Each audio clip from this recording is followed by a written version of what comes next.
这是中蒙马宗山口岸，聪明的你一定发现了奇怪的地方。作为国家级别的通商口岸，我国一侧建设完善，道路密布，蒙古国一侧却是一片荒漠，甚至连条像样的道路都没有。对比正常的通商口岸，例如马宗山口岸旁边的侧克口岸，或是中蒙间的2连浩特口岸等，可以发现边界两侧都建设完善。那么，既然蒙古国没有开设口岸的想法，我国为何还要费力气修建马宗山口岸呢？甘肃边境的特殊价值，在我国北方边境上，新疆和内蒙古组成了漫长的边境防线，但其实它们两个并不接壤，中间的甘肃省衔接两地，在边境上占据了不长但十分重要的一节。很多人眼中的甘肃是丝路古道、黄土高坡的代名词，而在甘肃最北端的肃北蒙古族自治县，有 65.02 公里的边境线与蒙古国相连。从战略位置上来说，甘肃绝对是一个顶级省份。这片狭长土地形如一柄横卧西北的玉如意，承担着一省所四域的战略重任。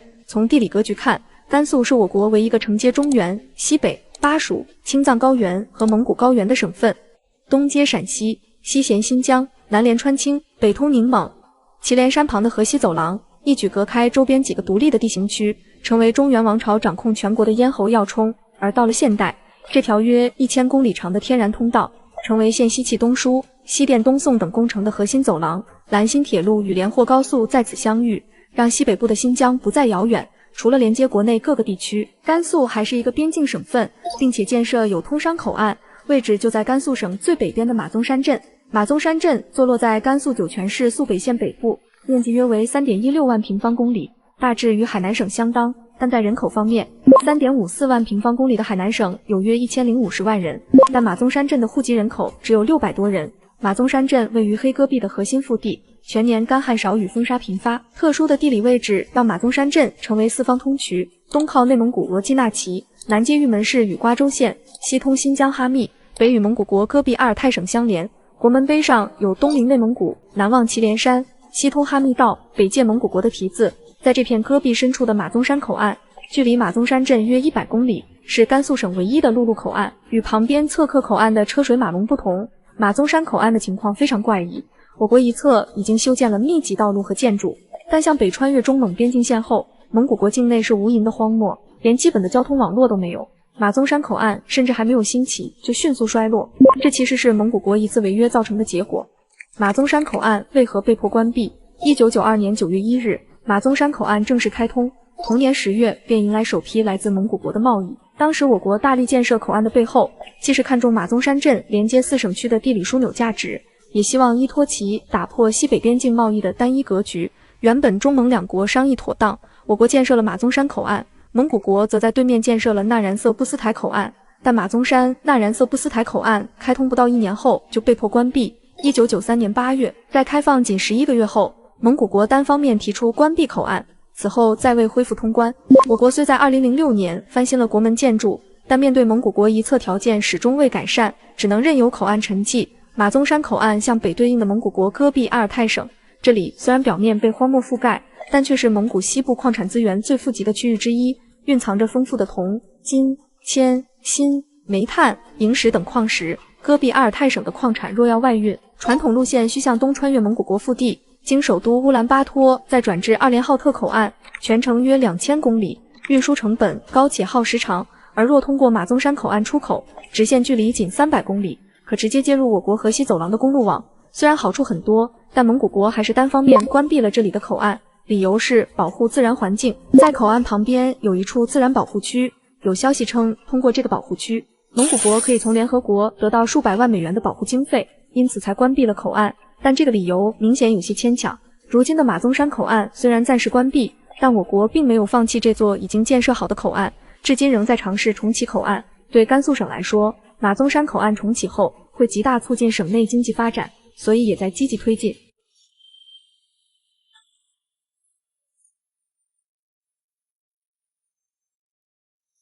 2023年10月13日，以色列发布出最后的通牒。该国表示，加沙北部的巴勒斯坦人必须要在24小时内南迁。这一消息引起轩然大波。要知道，加沙北部有100多万人，要想让这么多人在短短24小时时间里撤离，那是完全不可能的。就连联合国也在呼吁以色列能够撤销这样的决定。但是以色列依旧是我行我素。那么为什么以色列对待加沙如此强硬？今天就让我们跟随视频一起去了解一下，在观看的时候不要忘记点赞和关注。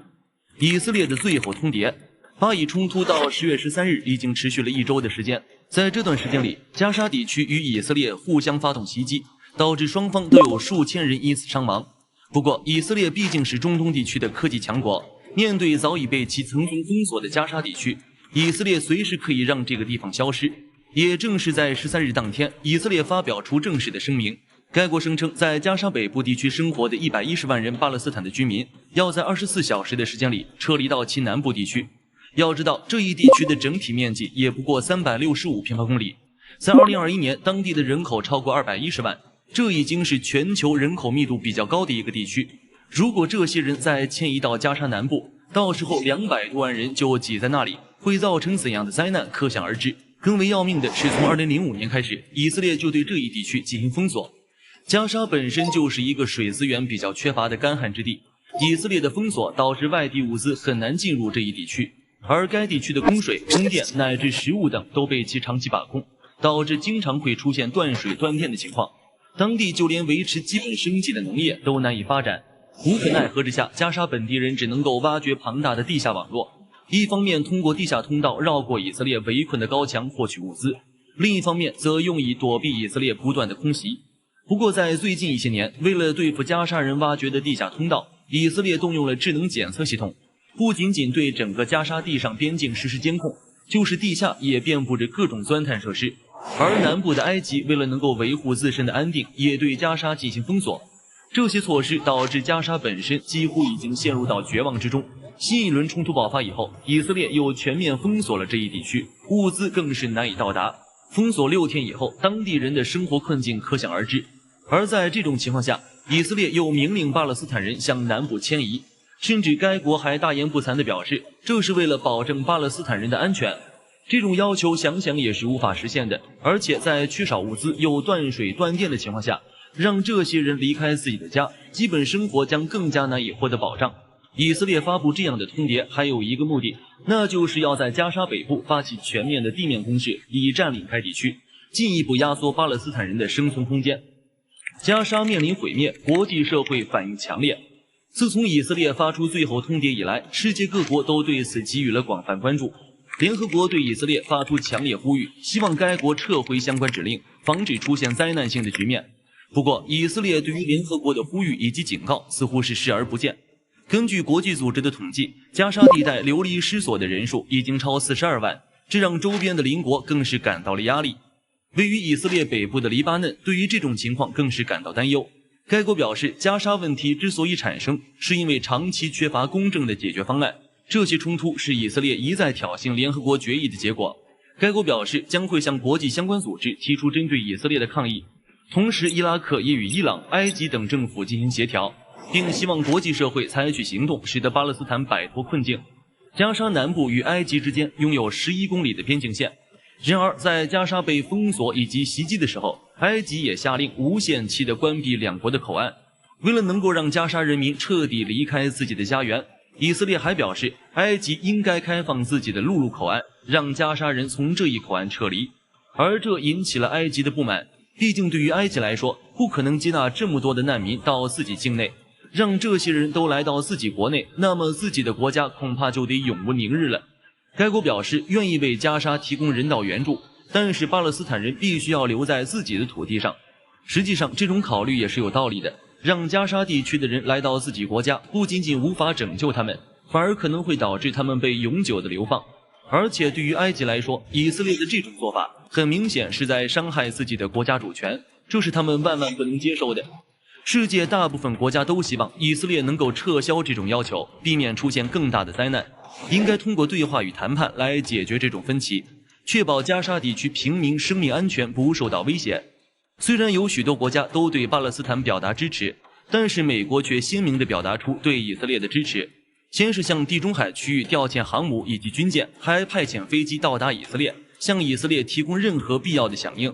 同时，美国也在舆论方面明确对以色列表示支持，并且对那些与以色列表示敌对的国家发出警告，充分体现了该国对其与以色列战略合作伙伴关系的重视。同时，欧洲也并不安稳。英国在12日的时候也宣布，将会向地中海的东部海域派遣军舰以及侦察机来支持以色列，防止地区局势进一步升级。在一些国家还爆发了大规模的游行示威活动。法国是欧洲最大的穆斯林以及犹太社区所在地，为了防止反犹主义抬头，该国下令禁止所有支持巴勒斯坦的游行活动，还表示一旦有人违反禁令，将会受到严厉处罚，外国人则会被驱逐出境。但是这种双标行为引起了强烈的反弹。总而言之，巴以冲突的纷争已经蔓延到欧洲大陆，对西欧国家造成了不小的影响。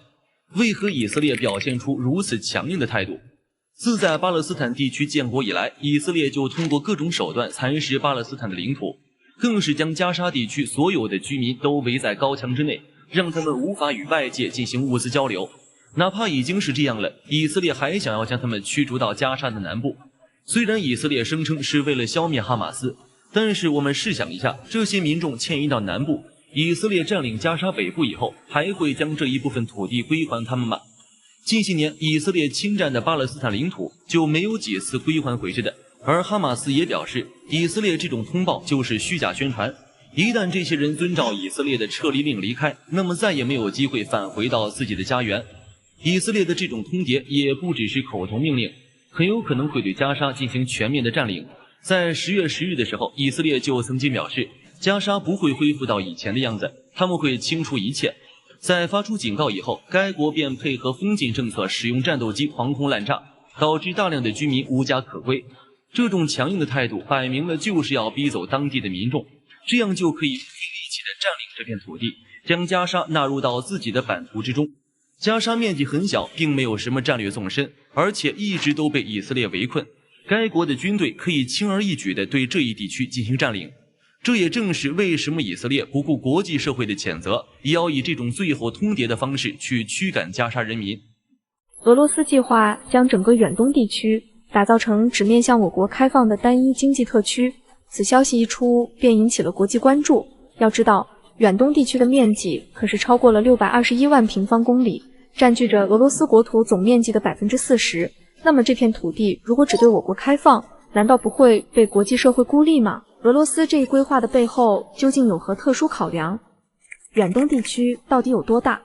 从地图上看，俄罗斯的远东地区就像是一片镶嵌在欧亚大陆东北部的拼图。这块拼图西起贝加尔湖附近，东抵白令海峡，北至北冰洋，南接我国东北和朝鲜半岛，覆盖了俄罗斯的11个联邦主体，包括萨哈林州、滨海边疆区、雅库特共和国等。若将其与其他国家相比，整片远东地区相当于60个韩国。如果拿它和我国的版图对比，这片土地几乎相当于我国陆地面积的2/3，而楚科奇民族自治区的面积则和青海省差不多大。理论上，这么大片的地区内，其资源也不会少到哪里去。远东地区的资源分布则与其地理环境紧密相连。例如，雅库特共和国的米尔内矿场曾有全球23%以上的钻石，虽然受严寒气候等影响已经关闭，但这一矿场自开采以来，为俄罗斯创造了不低于170亿美元的经济收益。还有呢，马加丹州境内的克雷马河流域，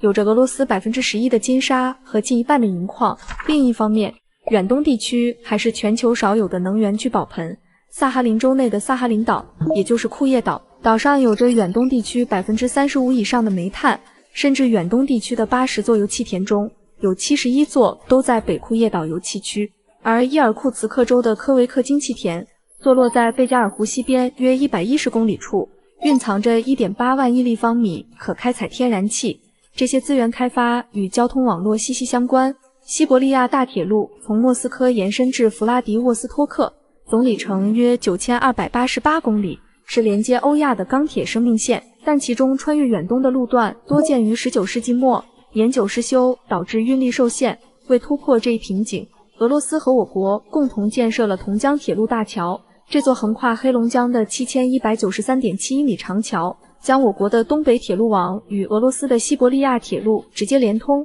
架起连接东3省、辐射全中国、贯穿南北的国际联运货物铁路通道。这样来看，我国确实和远东地区之间联系紧密。可若是该地区只对我国开放的话，比较单一合作和多边合作两种模式，通常是多边合作的收益大呀。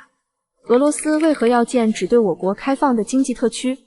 俄俄罗斯选择远东地区设立经济特区，实则是一场精心布局的经济战略。这片被日本海、鄂霍次克海和白令海环绕的区域，既是俄罗斯面向亚太的东大门，也是我国“一带一路”倡议与俄罗斯向东转战略的交汇点。先从我们前面提过的资源角度看，远东地区虽资源丰富，但开发难度极大。以楚科奇自治区为例，其超过72万平方公里的土地上，仅有2988公里总长的公路，而几乎同等面积的青海省内，公路里程却已达9万公里以上。要知道，资源的运输高度依赖完善的交通基础设施，同时，俄罗斯虽拥有全球最大的森林储备，木材蓄积量超1000亿立方米，但2023年时，俄罗斯锯材和原木的出口量仅约为2500万立方米。不过，我国的参与恰好可以弥补这一短板。就比如辽宁有个远东公司，在哈巴罗夫斯克边疆区的阿穆尔斯克市启动了木材加工园区项目，可提升原木的附加值。其次，受西方各国的限制，俄罗斯急需通过经济合作巩固东部防线。沿着黑龙江延伸的地方，远东地区与我国黑龙江省接壤的2900多公里边界线，约占中俄边境总长的67%。这种地理邻近性为双方提供了天然的合作基础。有数据显示，目前我国投资占远东地区外国总投资的90%以上，因此通过设立经济特区，俄罗斯能进一步吸引我国投资。说起我国和俄罗斯的合作，中俄在远东的合作呈现显著的地理互补性。就比如我国黑龙江省的农业企业在犹太自治州租赁土地种植大豆，而这种互补性在基础设施领域尤为突出。以滨海1号国际运输走廊为例，从哈尔滨出发，货物或人员先途经牡丹江和绥芬河，再通过边境口岸进入俄罗斯远东地区，最终抵达弗拉迪沃斯托克或其他港口，有效促进了我国东北与俄罗斯远东之间的经贸往来和交通互联互通。而且，俄罗斯对远东的开发并非首次尝试，在2014年的7月，俄罗斯正式在远东设立了14个经济特区，但实际效果有限。此次单一经济特区的设计，通过税收优惠、土地租赁等政策组合，旨在为我国企业提供长期稳定的投资环境。例如，入驻弗拉迪沃斯托克自由港的企业可享受10年免征财产税的优惠，这对我国的物流和制造业企业极具吸引力。未来，随着中俄在能源、农业、基建等领域的合作深化，远东这片占俄罗斯40%国土的区域，或将成为重塑欧亚经济版图的新增长极。根据官方媒体数据显示，俄罗斯 GDP 已跻身全球前4，仅次于中国、美国和印度。这不禁让人疑惑，俄乌冲突已持续2年之久，为何俄罗斯却越打越有钱？这背后究竟是谁一直在鼎力支持呢？今天就让我们跟随视频一同探索其中原因。以战养战，俄罗斯占据上风。所谓大炮一响，黄金万两。根据相关数据统计，俄乌冲突中，俄罗斯每小时花费110万美元，截至2023年年底，已经耗费了1740多亿美元。而乌克兰的花费更高，大约为2300亿美元。战争无疑会造成巨大的损耗，于是俄罗斯实施以战养战的策略，先后攻打卢甘斯克州、顿涅茨克州、扎波罗热州、赫尔松州地区。与战前占领的克里米亚连在一起，使俄乌共有的亚速海彻底成为了俄罗斯的内海，在地理位置上为俄罗斯的后勤补给提供了便利，使其占据上风。比如顿涅茨克北部的诺夫哥罗德斯克耶，这个名字大家可能很陌生，但纽约镇恐怕都有所耳闻。从顿涅茨克和亚西诺瓦塔亚出发的铁路线穿过这里，是具有重要战略意义的交通后勤枢纽，为俄罗斯前线作战提供了主要补给。巴赫穆特地区位于乌克兰东部，公路铁路纵横，连通乌首都基辅，扼守连接乌克兰与俄罗斯的交通要道。同时，这里煤炭与天然气资源极为丰富，为俄罗斯提供了宝贵的战略资源。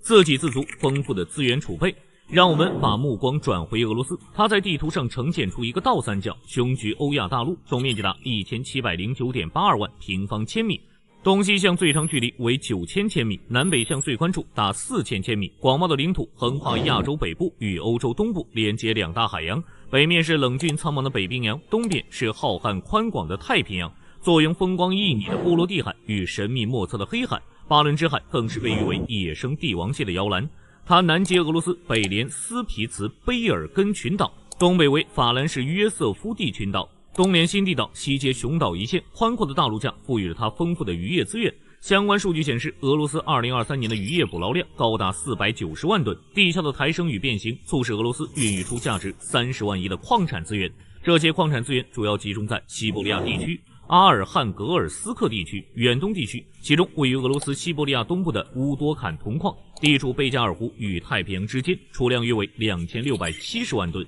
是俄罗斯最大的铜矿。霍尔斯克州坐落于谢伊姆河及其支流图斯卡里河的汇流之处，年产铁矿石1500万吨，享有铁矿之都的美誉。贝加尔湖地区地处东西伯利亚南部，湖形成南北狭长状，将布里亚特和伊尔库茨克州分割开来，属于大陆裂谷湖。其天然气总储量多达2万亿立方米，蕴藏近3亿吨石油，拥有独一无二的油气资源储备。这些资源为战时的俄罗斯提供了充足的后备力量。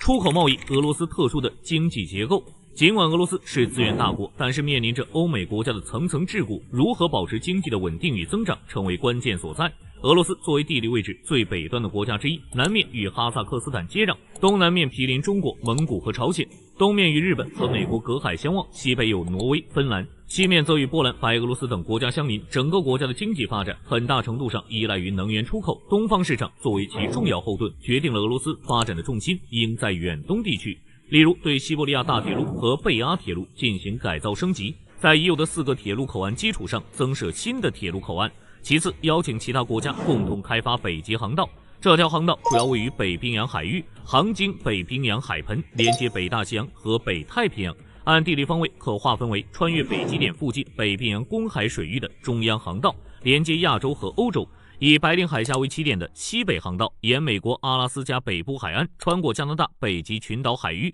到达加拿大北部纽芬兰拉布拉多省的圣约翰市。东北航道同样以白令海峡为起点，沿着挪威和俄罗斯海岸，途经东西伯利亚海、拉普杰夫海、喀拉海和巴伦支海，直至荷兰鹿特丹。这条5600公里的航线可以缓解拥堵的苏伊士运河，免受欧美国家的干预，对于贸易往来具有重大意义。另外，全面构建东西伯利亚太平洋石油管道、沃尔霍夫摩尔曼斯克、贝洛卡缅卡天然气管道、中蒙俄天然气管道、中俄远东天然气管道等超级能源工程，系统性的整合油气资源，为能源转移打造了便利桥梁。当俄罗斯打通了与各国之间出口的通道，能源转移所带来的收益便大幅提升。根据俄罗斯联邦海关局的数据，截至2023年，俄罗斯对印度原油出口8180万吨，出口额已接近10亿美元。我国从俄罗斯进口的石油总额达到了1.07亿吨。2020年，俄罗斯共出口了约400万吨的水产品，其中中国的出口量达到了120万吨，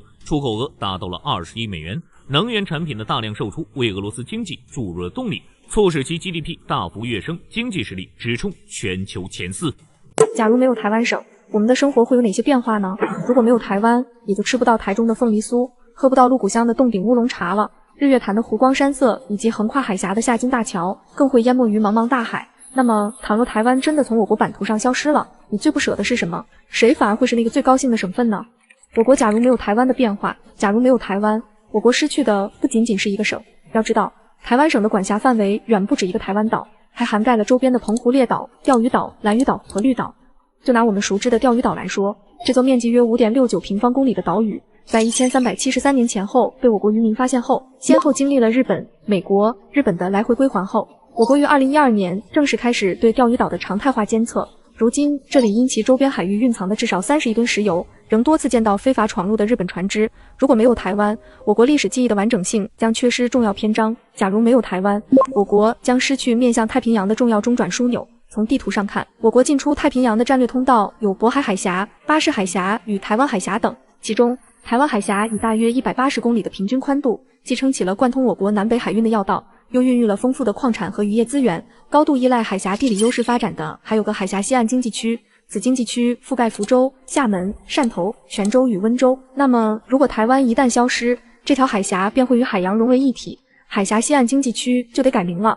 假如没有台湾，国内区域交流合作将错失重要机遇。要知道，今年的6月30日到7月6日，台湾青年们参访了中山区的非遗文化体验馆、水城县的海平彝族风情小镇等地。7月11日，闽台舌尖上的味道汇聚福建周宁，在这条美食街上，我们可以同时品尝到宁德州宁县的高山茶与台湾台北的阿里山大肉串。同月30日，山西晋中举办了两岸青年职业教育融合发展研讨会，会上重点探讨了中医药的融合发展。那么台湾一旦消失，这些交往交流交融的美好画卷将不复存在。假如没有台湾，台风将在我国东南沿海更加猖狂。今年7月份，受台风尾帕外围环流影响，花莲县、台东县以及屏东县山区下起了大暴雨。台风丹纳斯则重创了台南、嘉义、云林等台湾中南部地区。值得注意的是，受到台湾岛中央山脉的影响，台风登陆台湾后往往强度削弱比较大，二次登陆闽粤沿海时强度不会太强。以2024年的台风格美为例，台风登陆台湾后由超强台风级减弱为强台风级。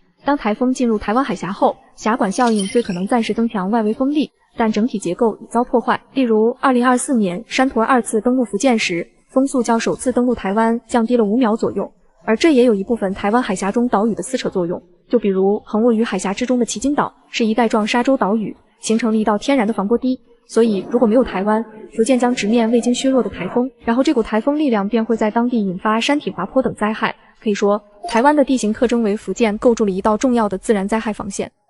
台湾若消失对国外的影响，若谈及其他国家在我国台湾的战略部署中，美国的第一岛链可谓是家喻户晓了。从地图上看，在太平洋的西岸，从日本群岛一路南下连接大巽他群岛的这条岛链便是第一岛链，而台湾岛则正好在这条岛链的正中间，扼控东海与南海间的咽喉战略通道，具有独特的战略地位。假如台湾突然消失，这一岛链会骤然崩裂，但实际上在这一假设不存在的前提下，我国的辽宁号、山东号航母编队早在2016年的12月、2023年的10月就先后突破了第一岛链，成功进入西太平洋进行演训活动。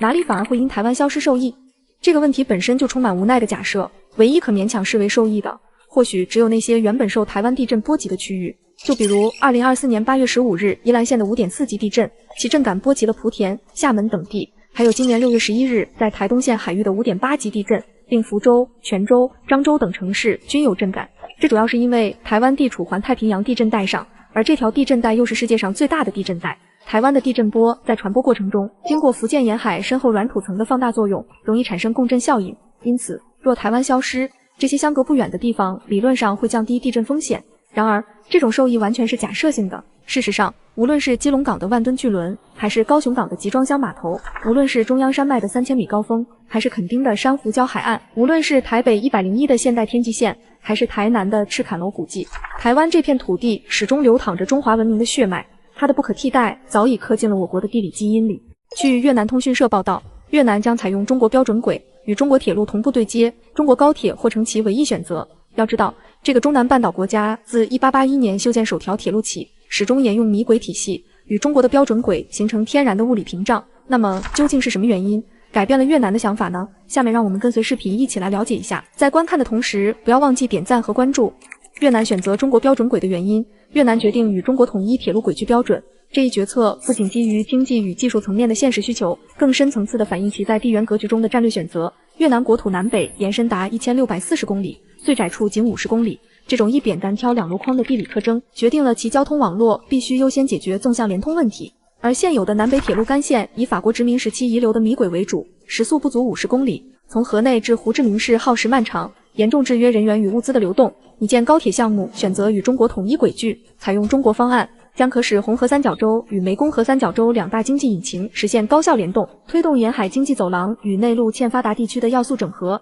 提升岘港、芽庄等沿海港口与清化、义安等内陆地区的物流效率，促进产业的梯度转移。通过缩短时空距离，打破区域发展壁垒，中南半岛的地理格局也塑造了越南的桥梁战略。作为连接中国与东盟的陆路门户，越南西接老挝、柬埔寨，东临南海，既是两廊一圈合作框架的关键节点，也是泛亚铁路网东线通道必经之地。选择与中国统一1435毫米标准轨距，可以使老街、河内、海防、同登、河内等跨境铁路实现无缝衔接。同时，云南河口口岸的轨道转换神器技术，可以让米轨货车无需卸货，实现轨距切换，将中越跨境物流时间大大缩短。这种物理连接的强化，使越南得以深度嵌入中国中南半岛经济走廊，将地理连接优势转化为供应链整合红利。特别是在农产品出口方面，火龙果等生鲜产品进入中国市场的运输成本降低，将可以显著提升越南在东南亚产业链的竞争力。另外，复杂的地形条件也倒逼越南技术路径的选择。越南国土的3/4为山地和高原，海岸线长达3260公里，高铁线路或需穿越长山山脉、红河三角洲软土地基等复杂地质单元，而中国在云贵高原的桂南高铁、爪哇岛的雅万高铁等典型工程中积累的建造经验，为越南铁路的建设提供了更为完善的适配方案。北斗卫星定位系统可实现毫米级轨道铺设精度，模块化预制桥梁技术也可突破喀斯特地貌的施工瓶颈。这些经过实践检验的技术，相比法国、日本的方案更具可行性。地形制约下的成本敏感，使得越南在670亿美元的天价投资面前，只能选择性价比最优的中国方案。地缘格局中的战略抉择，越南对于地缘安全的考量隐含于轨距标准之争中。法国提出的技术转让虽具吸引力，但其在东南亚的殖民历史遗产亦引发民众的抵触情绪。日本提供的政府开发援助贷款则附带政治条件，可能削弱越南在南海问题上的自主性。韩国方案虽性价比适中，但缺乏区域地缘影响力支撑，而中国作为其直接接壤的邻国，在边境基础设施互联、跨境安全治理、区域经济一体化等方面与越南存在深度利益捆绑。统一轨距后，中越铁路网可以形成同频共振，这种物理层面的深度耦合将增强双边的政治互信，特别是在南海资源共同开发、跨境犯罪的联合打击等领域，创造更多合作接口。从地缘经济视角观察，轨距统一的实质是标准体系的战略对接。东南亚国家铁路轨距混乱由来已久，缅甸、泰国、老挝等轨道各不相同。我们知道，面对大国的地缘竞合，越南选择施展竹子外交策略，在保持外交灵活性的同时，寻求利益最大化。虽然与法国、日韩保持技术磋商，但地理邻近性带来的供应链重组红利使越南最终选择中国，而越南的选择也将会使其成为中南半岛轨距标准化的重要推动者。中越高铁与中老铁路衔接后，可将昆明、河内、胡志明市之间的通行时间压缩，形成中国西南、越南东盟的陆路物流通道，代替传统海运，组成贯通中南半岛的标准轨运输大动脉。而越南则可以通过基础设施的硬联通，在地缘经济整合中抢占先机。从地缘文化维度上来看，中越共享约1347公里的陆地边界，跨境民族众多，历史形成的文化亲缘性在高铁时代也可被赋予新内涵。规划中的老街、海防铁路穿越苗族、傣彝族聚居区，标准轨铁路网的建设将加速中越边境地区社会经济的发展，通过缩短时空距离，促进民族之间的文化交流。这种铁轨上的融合，可以为构建更为紧密的命运共同体提供物质载体。越南对于轨距的战略选择，既是对现实的妥协，更是对未来的投资。在东南亚地缘格局巨变的当下，越南正试图通过与中国的地理协同，提升在东南亚区域的话语权。